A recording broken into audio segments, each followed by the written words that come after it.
Welcome along to Robin's TV Extra Time, where we dissect a disappointing day in the end at the gate. Bristol City 1, Queen's Park Rangers 2, in the company of Bristol City legend Louis Carey.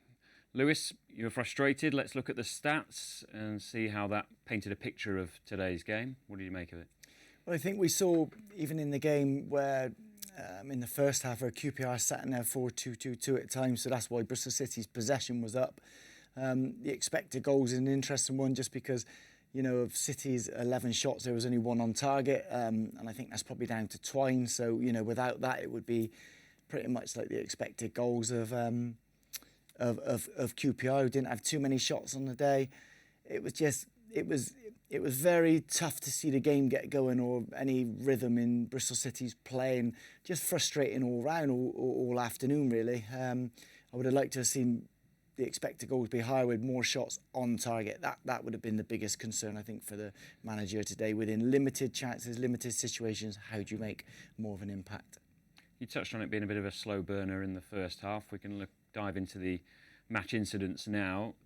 Both teams just feeling each other out initially. They both had midweek games, of course, and both sides were sort of going direct to start off with before the game really settled down into a pattern. Yeah, so Bristol City played, you know, pretty much the same team, whereas QPR made 6 changes, which sometimes is a luxury, and sometimes it takes it takes it out of your team and takes a while to get going. This is where we're saying about the possession. This is why City's possession was high, because it was around the back.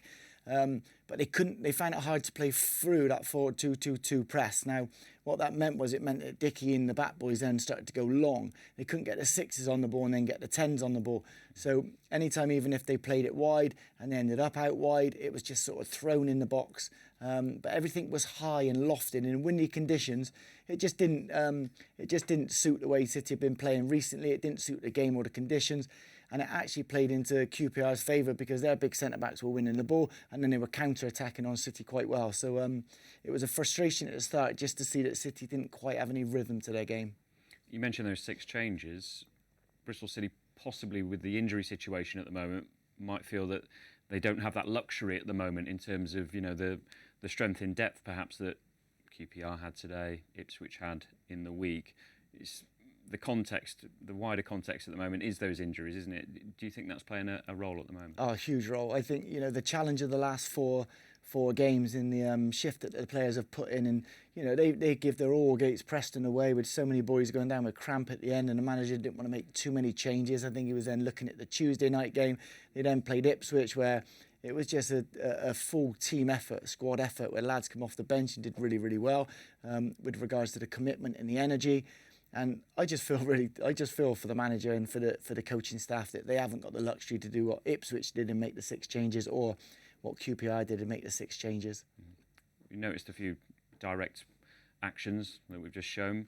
When they started to go a little bit more intricate and play it into the creative players, we saw a couple of chances, and Scott Twine, either side of Emile Reese's goal, was bright and very nearly fashioned a couple of goals, possibly the first one that we're going to see in a second, that he knows he should have scored. Yeah, definitely. So what City did really well, they couldn't play through them. So anytime they played wide, they would throw it in the box early, whereas a little bit later on, they started to play like this, little intricate passes back inside to the 10s. It turns people about, keeps fullbacks then separated from centre-backs, and then Reece runs off the back of the centre-back. Really good run. You look at the timing from Twine to arrive in the box with the pullback. All defenders go defend their goal, so he makes a little run, then stands still. And I actually think he gets there okay. And someone of Twine's quality, I think he should be scoring. But again, we're playing in and around the box, and now they start narrowing up, because we were playing through them nicely in the final third. So it means that can play then a little chip pass wide. But the chip pass means that the fullback has to come jumping out. And as he comes jumping out, plays a lovely little inside channel pass to Twine, who made a lovely little run. That's brilliant football. Now, if you look at the runs, you've got Reece making the first post, you've got the pullback area, and the second post, and it was just that pressure was starting to build, and it was like, oh no, Bristol City getting on top now. They're bringing their game to the match, rather than at the start of the game, you know, playing a game that wasn't really them. So Emile Reece making that run there, really admired his movement in that first half, and, you know, in the 60 minutes that he was on, actually putting a heck of a shift. You made the good point at half time that he's sort of having to try and stay almost within the posts a bit more than perhaps he might have done at Preston, where he was working the channels a bit more, and it resulted in a goal. He was in the middle of the air in the box, but surely when the cross loops over his head, he thinks, well, this is probably sailing out for a goal kick. This is an outrageous assist, isn't it? Yeah, so the assist before the assist is actually sort of summed up the game. A lot of stuff was over here. Listen, the first bit of play is brilliant, but it was over here. Everything was going out. I just think Borge here to not give it up and play to the finish and play to the end until the ball goes out of play was outstanding. That's the first bit. But the technique, the change of body position and the technique to be running away from goal and have a volley with your laces to get it back in play is incredible. That's the second part, and then it makes it sort of easier. There's enough pace on the ball. It makes it easy for Reece and someone of his size just to head it back the way it came. The goalkeeper's rooted. He thinks the ball's going out for a goal kick. But everything that in that action was down to Neto Borge. It was outstanding effort to not give it up, outstanding connection, outstanding volley, and then a really nice header from Reece. Yeah, he got 3 assists for Borough last season, so he's got that in his game, Neto Borge, if you look back through his career in the various leagues he's played in. I think we're going to watch the first angle from that back again, because Zach Viner's reaction, Scott Twine points to Neto Borge to acknowledge the assist. Zach Viner, keep an eye on him, obviously number 14, coming into your picture very shortly. He has a glance over to make sure the ball's not gone out. He looks at the assistant and then hands on his head. He can't believe it. It's a great reaction. It is. It's a brilliant reaction, but it's one of those, and it's not like a reaction that you're surprised that that player can't perform an action like that. It's just the fact that the randomness of that action, like we said, you never set up a pass, a crossing and finish session, would you, and ask Sykes to kick it all the way over someone's head and then volley it back in play. It was just the technical quality to do what he did was outstanding, especially at the pace he was running. 4 for the season for Emile Reece in 9 games. Same return for Richard Kone for QPR with this equalising goal. Disappointment for City. From a defensive point of view, what do you make of it? It was just really scrappy and hectic, wasn't it, within the box? So again, when they played the ball long, the windy conditions and so on, but when they're crossing the ball, they're keeping the play in. So when you keep the play in and you keep crossing, you're constantly stressing the opposition, and all of a sudden, your centre-backs become out of position, your 6s and your 4-backs and so on. So everybody becomes frantic and hectic and chaotic. So in this instance here, who's meant to be blocking the cross? Tanner doesn't quite get it. McCrory thinks that he is going to win it, so he's on the run. There's just loads and loads of little bits that end up being wrong, but it's because you're so, you're in a frantic situation, so you don't make the clearest of decisions. And in the end, the final action, the touch and the finish is exceptionally good. There was a couple of chances to clear it, wasn't there? Like you say, it was chaotic. They'd committed bodies forward, but Neto Borge, I think, was slightly hesitant. And then when that cross came in, you mentioned about it, I think Ross McCrory's anticipating the header from George Tanner and makes that slight movement. Kone stays where he is. But it's that split-second decision, isn't it?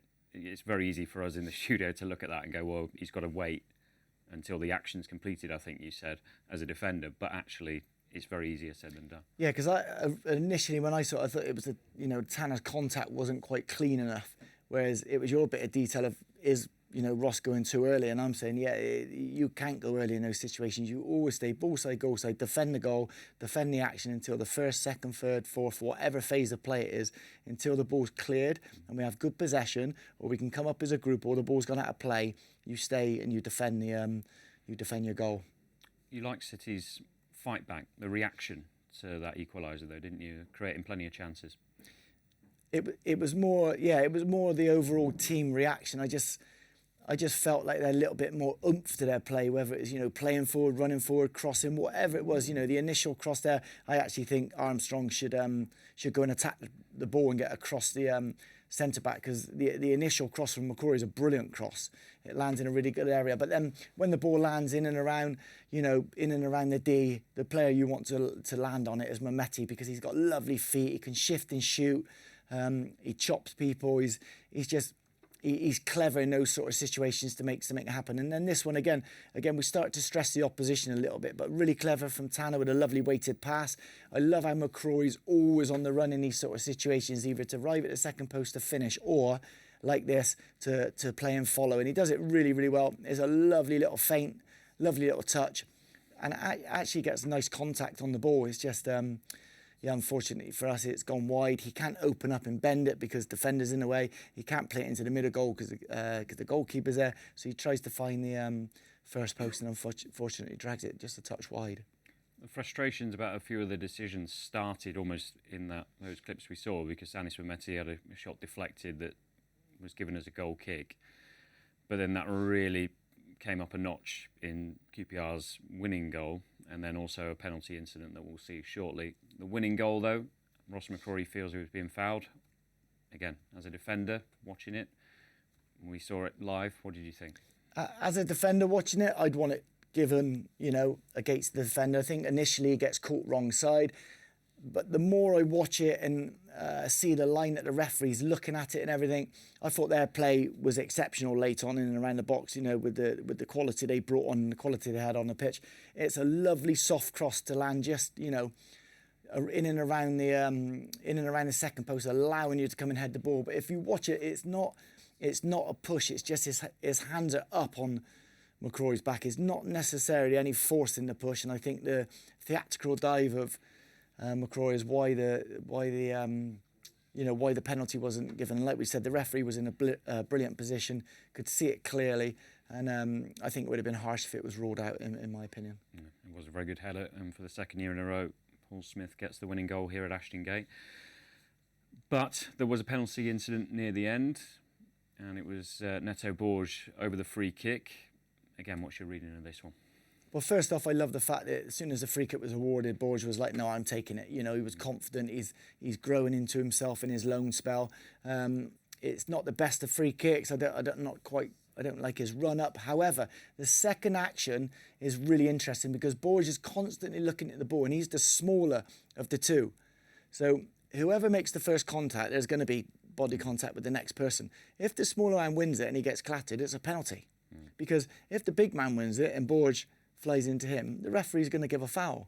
So in my opinion, I think there's only Borges looking at the ball. There's only Borges who wins the header. So any contact after that in and around the box is a penalty in my decision. In my opinion, again. Yeah, Rob Atkinson was booked for dissent. City players not happy with that and made their opinions clear to the referee. Does he just, does he just glance away almost? He's following the ball, which you'd expect, but that contact is a split second after, isn't it? After Neto Borges headed the ball, so the ball's on the way, and then there's that. He maybe doesn't acknowledge the impact that it's had actually in that clash. Yeah, very much so. Because again, you highlighted it to me at the time that the referee's not actually looking at the action or the incident. And then as you said it to me, and I'm watching, I see the referee look back and he sees the player on the floor. He sees all the City players protesting. Is that then for the linesman to help him or the fourth official to help him?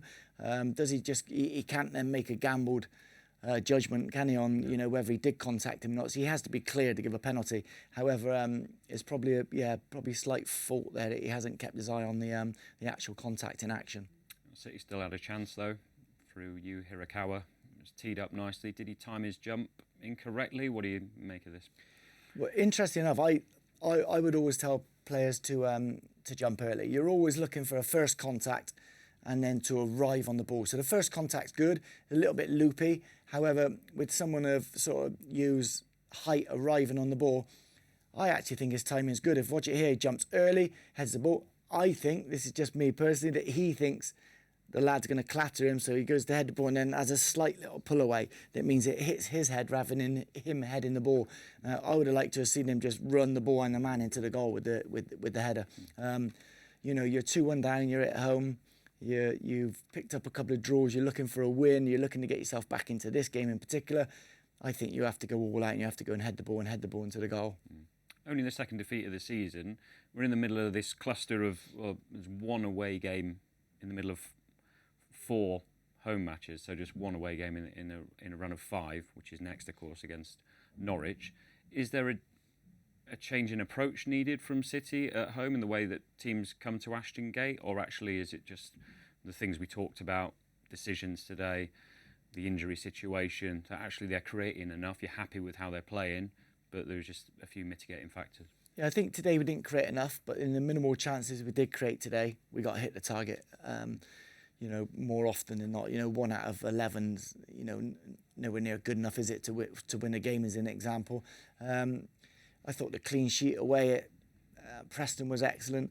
I thought the spirit of the squad and the result against Ipswich was excellent. It's just either side of that, the 2 home games, I think the manager would be really disappointed against teams who, on our day, I think we can beat.